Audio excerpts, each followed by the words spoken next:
Let's bring in Bob Fife. He's the Ottawa bureau chief for the Globe and Mail. He joins us now to talk about this. Bob, why did so many politicians, even today, both Liberal and Conservative, call on Mulroney for guidance and counsel? Well, he was an enormously generous man. I haven't met anybody in my life like him who you worked the phones as well as he did in terms of talking to people, showing compassion and generosity of spirit.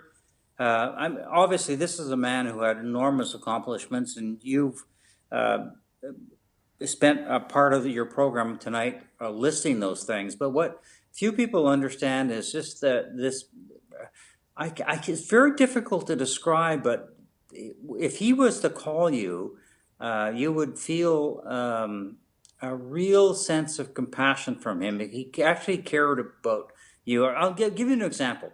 I was a very tough reporter when Brian Mulroney was Prime Minister, and he actually was not a fan of mine. He called me a kneecapper.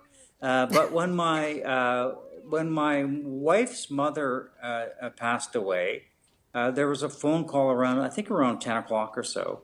And she answered the phone, and I didn't know what was going on. And and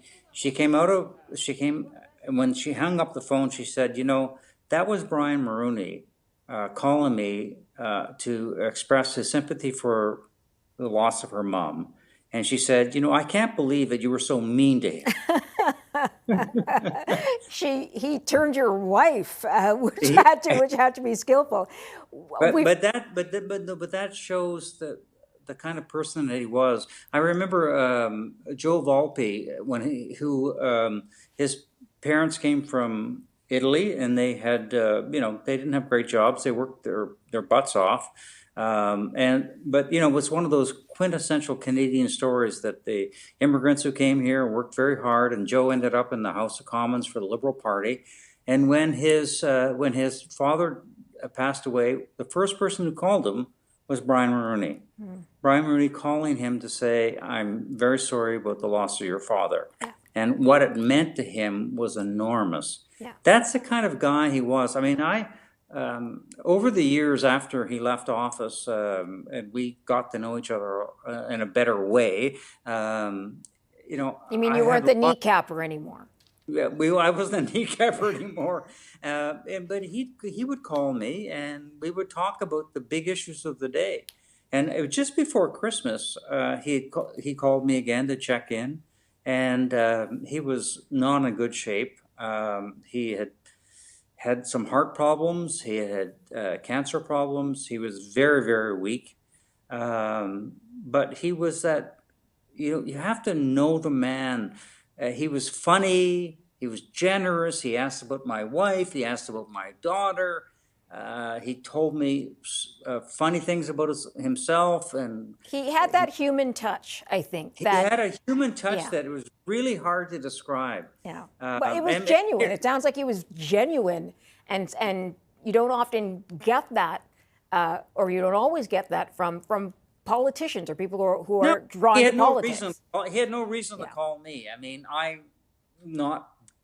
there was absolutely no reason to call me, but he did. And I know he talked to an enormous amount of people across the country with the same kind of caring and concern and generosity that he did with me, with everybody else. And look, I'm not a very important person by any stretch of the imagination, but he talked to people who he went to school with when he was a young guy from nowhere, to very important world leaders.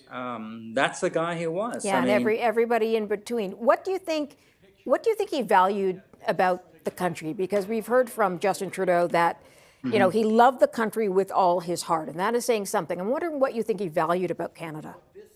Well, first of all, can I just say that one thing that he valued the most was his family. He was enormously proud of his children, and he loved his wife with the deepest sincerity.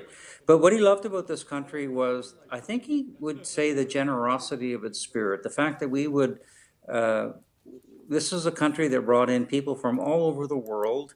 We offered these opportunities for people to succeed and to grow their families and to become really important members of this country. I mean, I think that his greatest pride was that this is a country where you can come from, no matter where you come from, you can be very successful. And the other thing is that he understood the importance of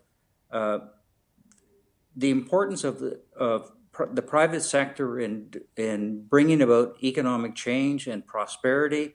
And above all, to Brian Mulroney, is the relationship with the United States, because 80% of our trade is with the United States, and he was the most successful prime minister ever in developing relations with the United States, whether it was the free trade agreement with the US or the NAFTA or asset rain. His whole object was that if we're going to live beside this huge giant of an economic colossus and military power, we got to get along with them.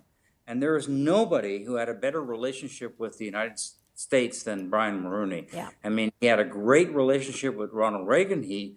When Ronald Reagan passed away, he spoke at his funeral. He had an enormously great relationship with George H.W. Bush. In fact, he spoke at his funeral as well. There is no prime minister who has understood the most important aspect of this of a little country like ours, that we have to get along with the Americans. And if we don't get along with the Americans, we're not going to prosper. Bob Fife, great to have you on this tonight, sir. Thanks so much for sharing your time, your memories, and your parts of your relationship with the late Prime Minister. Lovely to hear.